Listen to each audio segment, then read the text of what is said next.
Bakal calon presiden dari Koalisi Perubahan, Anies Baswedan, kemarin bertemu dengan mantan Menteri Kelautan dan Perikanan Susi Pujiastuti. Sebelumnya, tim Anies Baswedan pernah menyatakan akan mempertimbangkan perempuan sebagai bakal cawapres.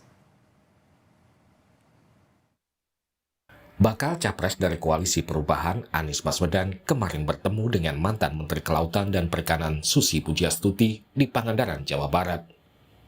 Dalam akun media sosialnya, Anies menulis pertemuan dengan Susi membahas banyak hal, termasuk soal kemaritiman. Sementara Susi mengaku pertemuannya dengan Anies membicarakan hal-hal ringan hingga masalah kondisi nelayan dan situasi politik terkini. Hingga kini, Anies Baswedan belum mengumumkan nama bacawa presnya. Sebelumnya, juru bicara Anies Baswedan, Surya Chandra, sempat menyebut Anies mempertimbangkan bakal cawapres perempuan atau figur pimpinan parpol. Pertimbangan Pak Anies tentu calon wakil presiden yang memang bisa bekerja sama secara sinergis dengan beliau, karena memang harapannya adalah wakil presiden akan punya peran lebih penting, lebih akan ada pembagian tugas dan tanggung jawab kerja-kerja pemerintahan supaya efektif begitu.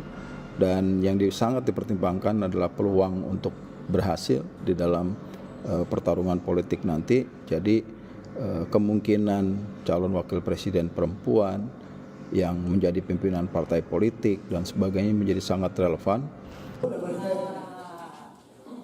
Sejumlah tokoh perempuan sempat disebut-sebut akan menjadi bakal cawapres Anies. Salah satunya Putri Gus Dur, Yeni Wahid.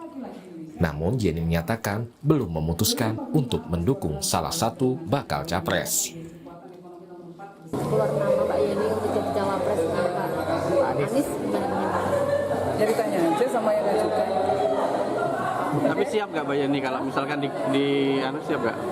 Tanya aja sama yang ngajukan. Tapi saya belum mau jawab. Udah komunikasi sama parpol? Saya semua parpol, saya komunikasi dengan semua tokoh-tokoh partai, saya semua tokoh politik dan biasa semua. Saya komunikasi dengan semua. Dan kami belum memutuskan akan mendukung siapa. Nama lain adalah Gubernur Jawa Timur Khofifah Indar Parawangsa. Namun Khofifah juga dikabarkan tidak bersedia menjadi bakal cawapres. Sementara itu, elektabilitas tokoh perempuan sebagai bakal cawapres di berbagai lembaga survei masih rendah. Survei Indikator Politik Indonesia Juni lalu, Khofifah menjadi perempuan dengan elektabilitas tertinggi di angka 6%.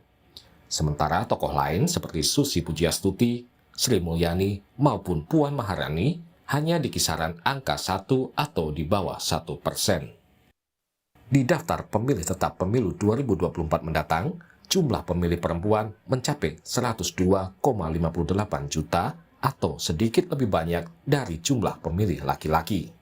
Tim Liputan, Kompas TV.